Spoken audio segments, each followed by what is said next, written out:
5 Orange Pips by Sir Arthur Conan Doyle. Read by Austin Adams.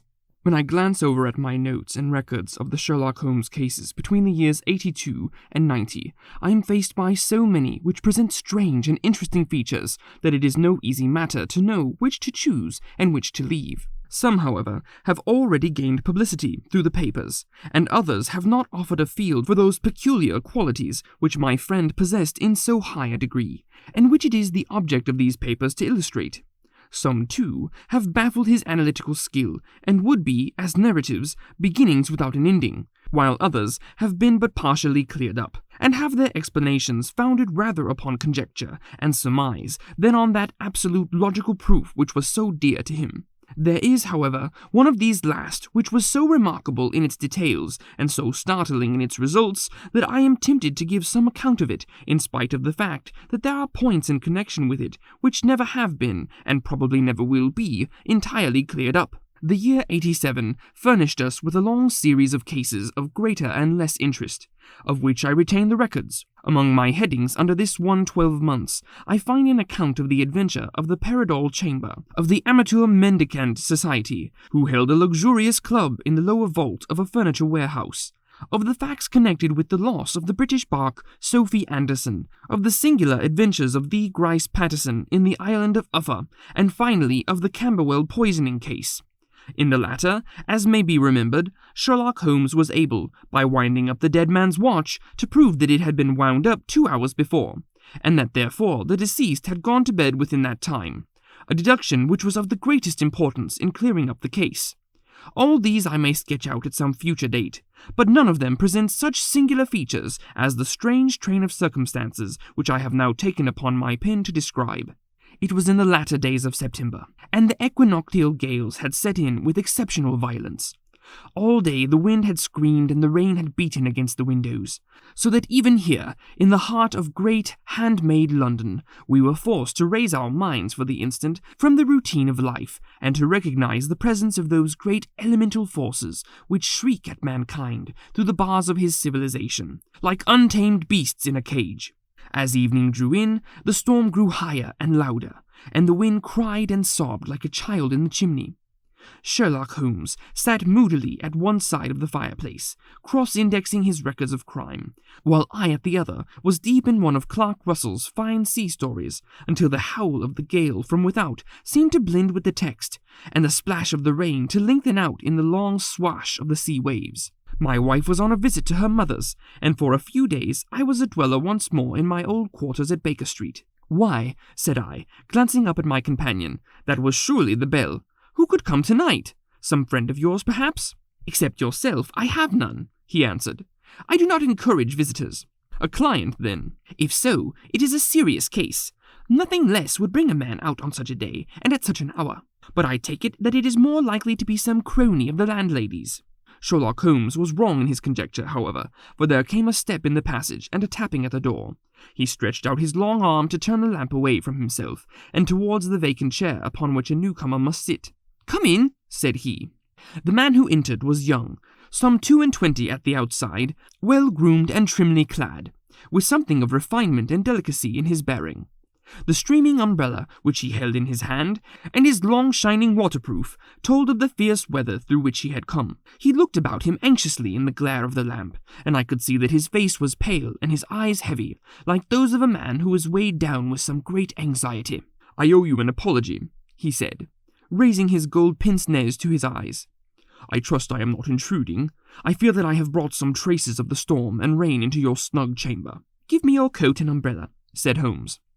"They may rest here on the hook and will be dried presently. You have come up from the southwest, I see." "Yes, from Horsham." "That clay and chalk mixture which I see upon your toe-caps is quite distinctive." "I have come for advice." "That is easily got." "And help." "That is not always so easy."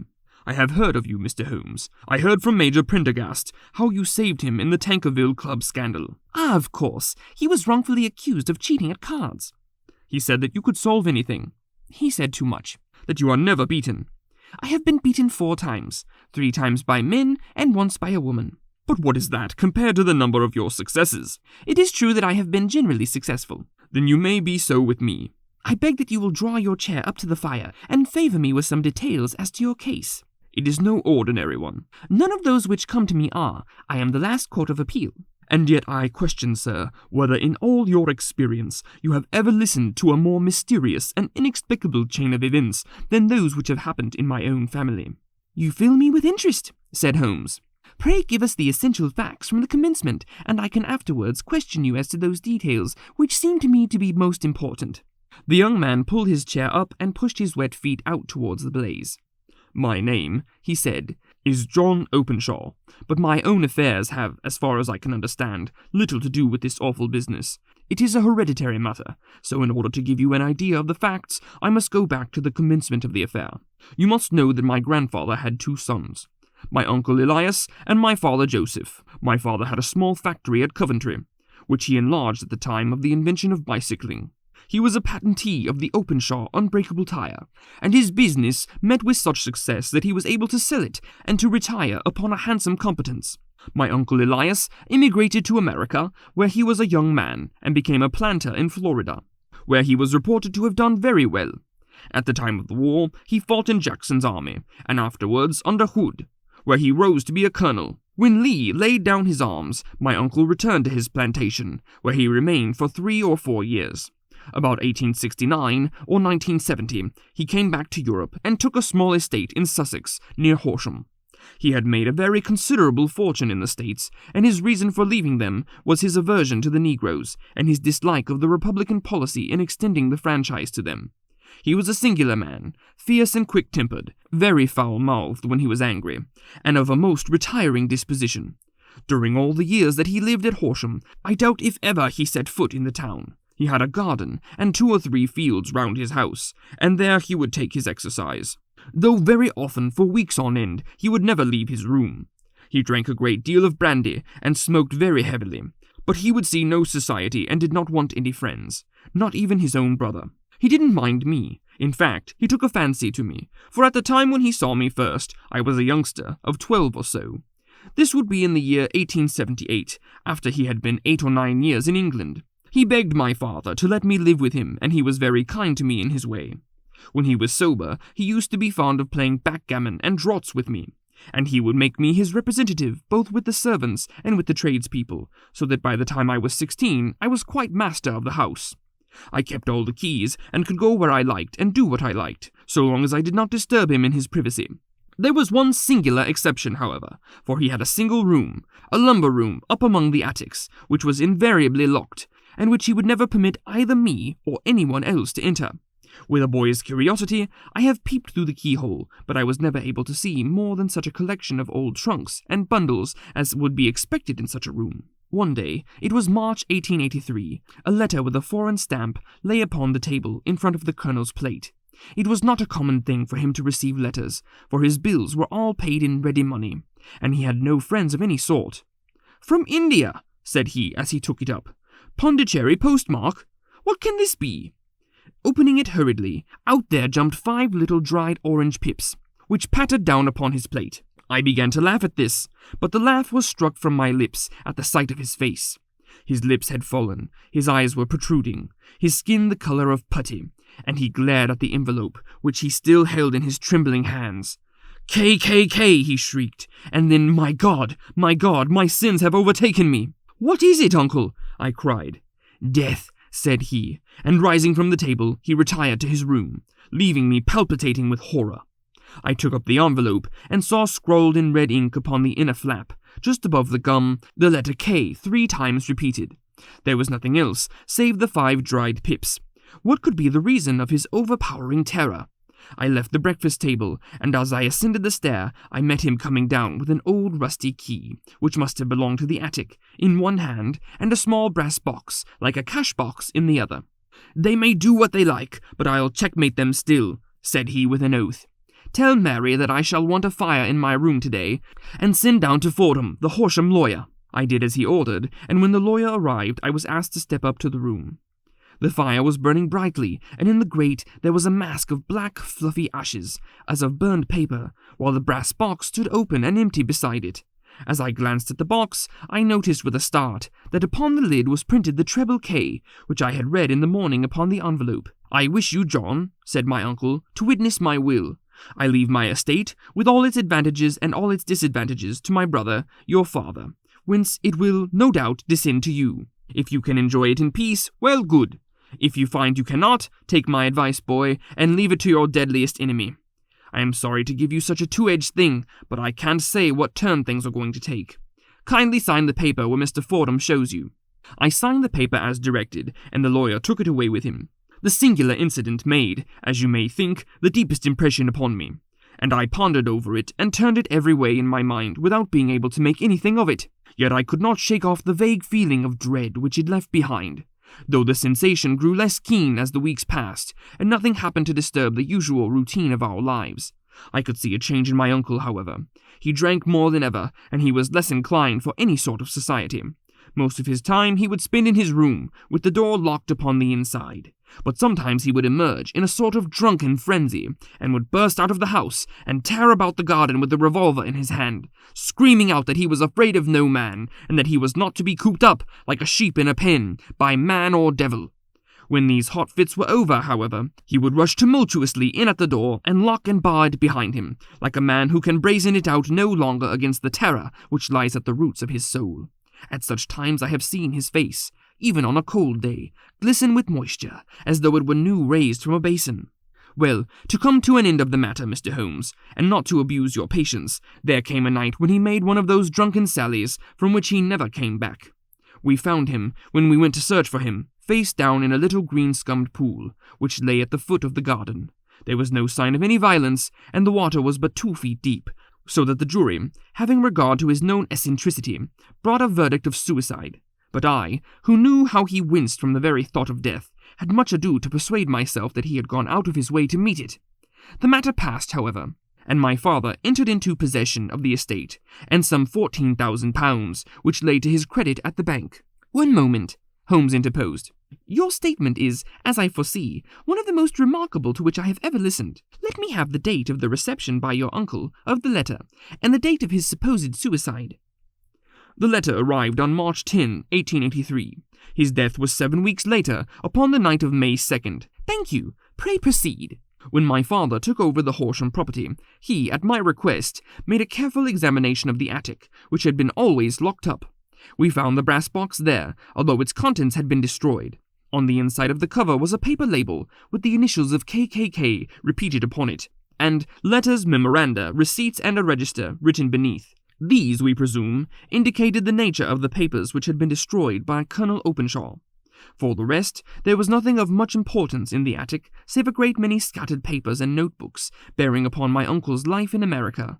Some of them were of the wartime, and showed that he had done his duty well and had borne the repute of a brave soldier. Others were of a date during the reconstruction of the southern states, and were mostly concerned with politics, for he had evidently taken a strong part in opposing the carpet-bag politicians who had been sent down from the north. Well, it was the beginning of '84 when my father came to live at Horsham, and all went as well as possible with us until the January of '85. On the 4th day after the New Year, I heard my father give a sharp cry of surprise as we sat together at the breakfast table. There he was, sitting with a newly opened envelope in one hand and 5 dried orange pips in the outstretched palm of the other one.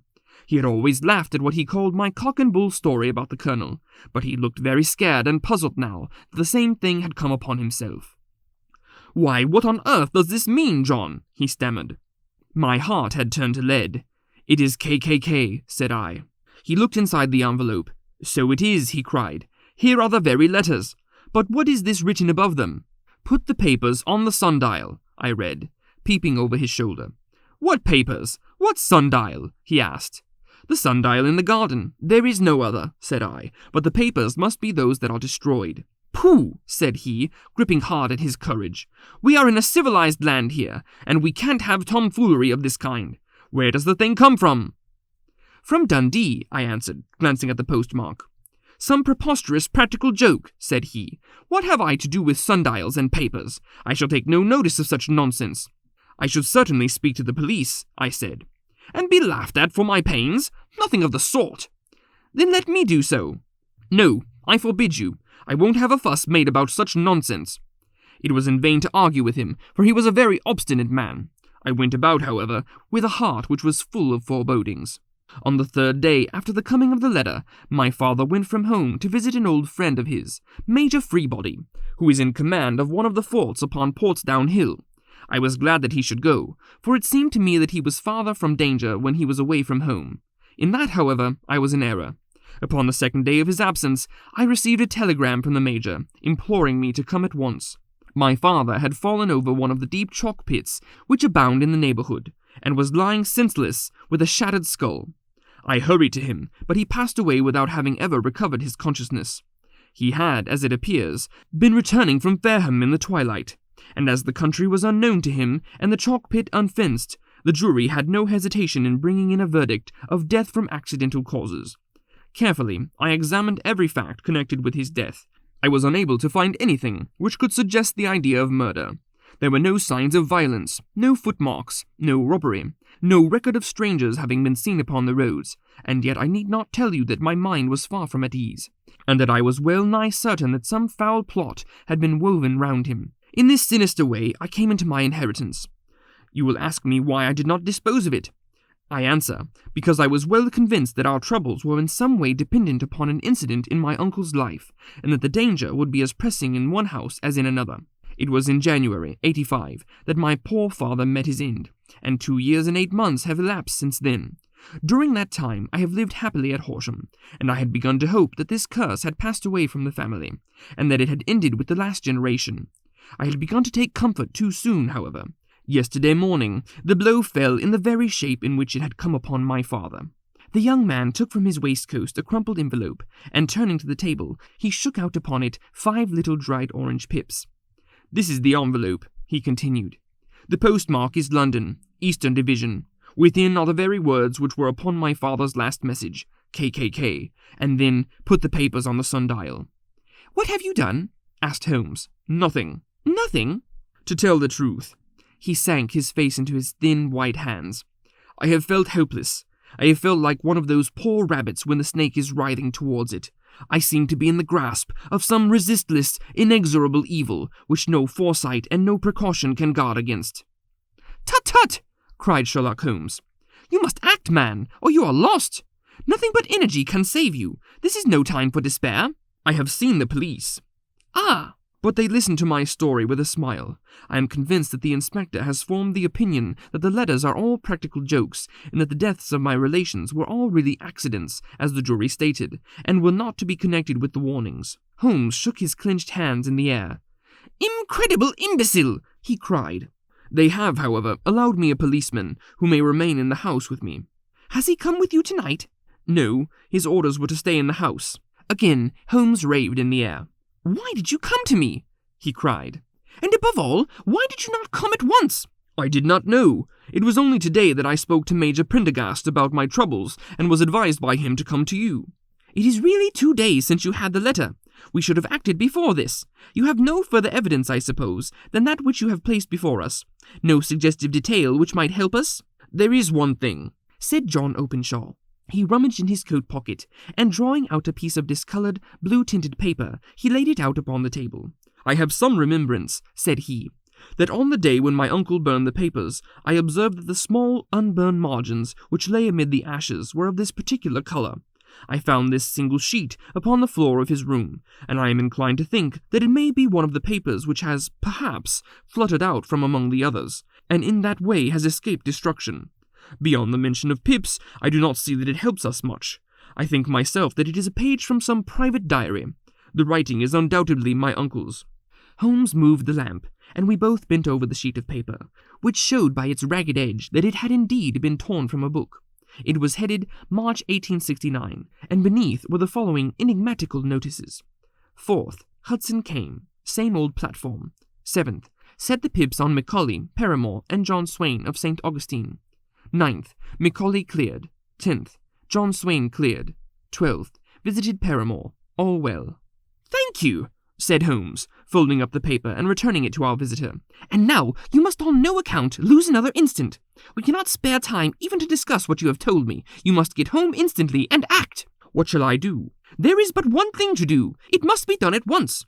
You must put this piece of paper, which you have shown us, into the brass box which you have described. You must also put it in a note to say that all the other papers were burned by your uncle, and that this is the only one which remains. You must assert that in such words as will carry conviction with them. Having done this, you must at once put the box upon the sundial, as directed. Do you understand? Entirely. Do not think of revenge, or anything of the sort at present. I think we may gain that by means of the law, but we have our web to weave, while theirs is already woven. The first consideration is to remove the pressing danger which threatens you. The second is to clear up the mystery, and to punish the guilty parties. I thank you, said the young man, rising and pulling on his overcoat. You have given me fresh life and hope. I shall certainly do as you advise. Do not lose an instant, and above all, take care of yourself in the meanwhile, for I do not think that there can be a doubt that you are threatened by a very real and imminent danger. How do you go back? By train from Waterloo. It is not yet 9. The streets will be crowded, so I trust that you may be in safety. And yet you cannot guard yourself too closely. I am armed. That is well. Tomorrow I shall set to work upon your case. I shall see you in Horsham then? No, your secret lies in London. It is there that I shall seek it. Then I shall call upon you in a day, or in 2 days, with news as to the box and the papers. I shall take your advice in every particular. He shook hands with us and took his leave. Outside, the wind still screamed, and the rain splashed and pattered against the windows. This strange, wild story seemed to have come to us from amid the mad elements, blown in upon us like a sheet of seaweed in a gale, and now to have been reabsorbed by them once more. Sherlock Holmes sat for some time in silence, with his head sunk forward and his eyes bent upon the red glow of the fire. Then he lit his pipe, and leaning back in his chair, he watched the blue smoke rings as they chased each other up to the ceiling. I think, Watson, he remarked at last, that of all of our cases, we've had none more fantastic than this. Save perhaps the sign of 4. Well, yes, save perhaps that. And yet this John Openshaw seems to me to be walking amid even greater perils than did the Sholtos. But have you, I asked, formed any definite conception as to what these perils are? There can be no question as to their nature, he answered. Then what are they? Who is this K.K.K, and why does he pursue this unhappy family? Sherlock Holmes closed his eyes and placed his elbows upon the arms of his chair, with his fingertips together. The ideal reasoner, he remarked, would, when he had once been shown a single fact in all its bearings, deduce from it not only all the chain of events which led up to it, but also all the results which would follow from it. As Cuvier could correctly describe a whole animal by the contemplation of a single bone, so the observer, who has thoroughly understood one link in a series of incidents, should be able to accurately state all the other ones, both before and after. We have not yet grasped the results which the reason alone can attain to. Problems may be solved, in the study of which have baffled all those who have sought a solution by the aid of their senses. To carry the art, however, to its highest pitch, it is necessary that the reasoner should be able to utilize all the facts which have come to his knowledge, and this in itself implies, as you will readily see, a possession of all knowledge, which, even in these days of free education and encyclopedias, is a somewhat rare accomplishment. It is not so impossible, however, that a man should possess all knowledge which is likely to be useful to him in his work, and this I have endeavored in my case to do. If I remembered rightly, you on one occasion, in the early days of our friendship, defined my limits in a very precise fashion. Yes, I answered, laughing. It was a singular document. Philosophy, astronomy, and politics were marked at 0, I remember. Botany variable, geology profound as regards to the mud stains from any region within 50 miles of town, chemistry eccentric, anatomy unsystematic, sensational literature and crime records unique, violin player, boxer, swordsman, lawyer, and self-poisoner by cocaine and tobacco. Those, I think, were the main points of my analysis. Holmes grinned at the last item. Well, he said, I say now, as I said then, that a man should keep his little brain attic stocked with all the furniture that he is likely to use, and the rest he can put away in the lumber room of his library, where he can get it if he wants it. Now, for such a case as the one which has been submitted to us tonight, we need certainly to muster all of our resources. Kindly hand me down the letter K of the American Encyclopedia, which stands upon the shelf beside you. Thank you. Now let us consider the situation, and see what may be deduced from it. In the first place, we may start with a strong presumption that Colonel Openshaw had some very strong reason for leaving America. Men at his time of life do not change all their habits and exchange willingly the charming climate of Florida for the lonely life of an English provincial town. His extreme love of solitude in England suggests the idea that he was in fear of something or someone. So we may assume as his working hypothesis that it was a fear of someone or something which drove him from America. As to what it was he feared, we can only deduce that by considering the formidable letters which were received by himself and his successors. Did you remark the postmarks of those letters? The first was from Pondicherry, the second from Dundee, and the third from London. From East London. What do you deduce from that? They are all seaports. Excellent! We already have a clue. There can be no doubt that the strong probability, is that the writer was on board of a ship. And now let us consider another point. In the case of Pondicherry, 7 weeks elapsed between the threat and its fulfillment. In Dundee, it was only some 3 or 4 days. Does that suggest anything? A greater distance to travel. But the letter had also a greater distance to come. Then I do not see the point. There is at least a presumption that the vessel in which the man or men are is a sailing ship. It looks as if they always send their singular warning, or token, before them when starting upon their mission. You see how quickly the deed followed the sign when it came from Dundee. If they had come from Pondicherry in a steamer, they would have arrived almost as soon as their letter. But, as a matter of fact, 7 weeks elapsed. I think that those 7 weeks represented the difference between the mail boat which brought the letter and the sailing vessel which brought the writer. It is possible. More than that, it is probable. And now you see the deadly urgency of this new case, and why I urged young Openshaw to caution. The blow has always fallen at the end of the time which it would take the senders to travel the distance. But this one comes from London, and therefore we cannot count upon delay. Good God! I cried. What can it mean, this relentless persecution? The papers which Openshaw carried are obviously of vital importance to the person or persons in the sailing ship. I think that it is quite clear that there must be more than one of them. A single man could not have carried out 2 deaths in such a way as to deceive a coroner's jury. There must have been several in it, and they must have been men of resource and determination. Their papers they mean to have, be the holder of them who it may. In this way, you see, K.K.K. ceases to be the initials of an individual and becomes the badge of a society. But of what society? Have you never heard of the Ku Klux Klan? I never have. Holmes turned over the leaves of the book upon his knee. Here it is, said he presently. Ku Klux Klan, a name derived from the fanciful resemblance to the sound produced by cocking a rifle. This terrible secret society was formed by some ex-Confederate soldiers in the southern states after the Civil War, and it rapidly formed local branches in different parts of the country, notably in Tennessee, Louisiana, the Carolinas, Georgia, and Florida. Its power was used for political purposes, principally for the terrorizing of the Negro voters and the murdering and driving from the country of those who were opposed to its views.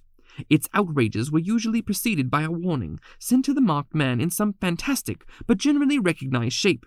A sprig of oak leaves in some parts, melon seeds or orange pips in others.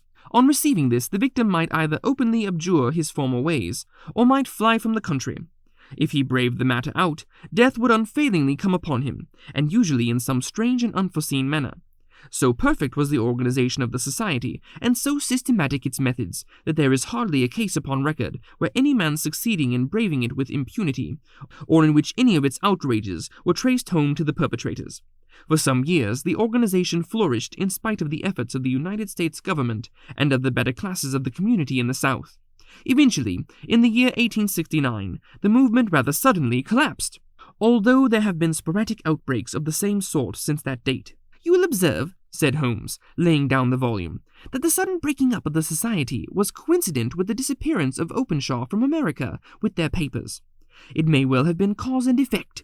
It is no wonder that he and his family have some of the more implacable spirits upon their track. You can understand that this register and diary may implicate some of the first men in the South, and there may be many who will not sleep easy at night until it is recovered. Then the page we have seen. It is such as we might expect. It ran, if I remember right, sent the pips to A, B, and C, that is, sent the society's warning to them. Then there are successive entries that A and B cleared, or left the country, and finally that C was visited, with, I fear, a sinister result for C. Well, I think, Doctor, that we may let some light into this dark place, and I believe that the only chance young Openshaw has in the meantime is to do what I have told him. There is nothing more to be said or to be done tonight, so hand me over my violin, and let us try to forget for half an hour the miserable weather and the still more miserable ways of our fellow men. It had cleared in the morning, and the sun was shining with a subdued brightness through the dim veil which hangs over the great city. Sherlock Holmes was already at breakfast when I came down. "You'll excuse me for not waiting for you," said he. "I have, I foresee, a very busy day before me in looking into this case of young Openshaw's." "What steps will you take?" I asked. It will very much depend upon the results of my first inquiries. I may have to go down to Horsham after all." "You will not go there first?" "No, I shall commence with the city. Just ring the bell, and the maid will bring up your coffee." As I waited, I lifted the unopened newspaper from the table and glanced my eye over it. It rested upon a heading which sent a chill to my heart. "Holmes," I cried, "you are too late." "Ah," said he, laying down his cup. "I feared as much. How was it done?" He spoke calmly, but I could see that he was deeply moved. My eye caught the name of Openshaw and the heading "Tragedy near Waterloo Bridge." Here is the account. "Between 9 and 10 last night, Police Constable Cook of the H Division, on duty near Waterloo Bridge, heard a cry for help and a splash in the water. The night, however, was extremely dark and stormy, so that, in spite of the help of several passers-by, it was quite impossible to effect a rescue. The alarm, however, was given, and by the aid of the water police, the body was eventually recovered.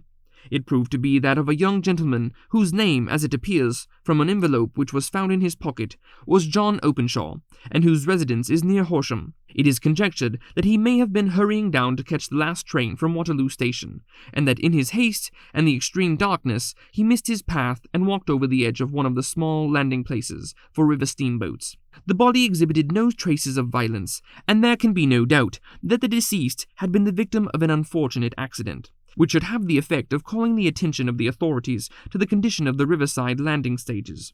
We sat in silence for some minutes, Holmes more depressed and shaken than I had ever seen him. "That hurts my pride, Watson," he said at last. "It is a petty feeling, no doubt, but it hurts my pride.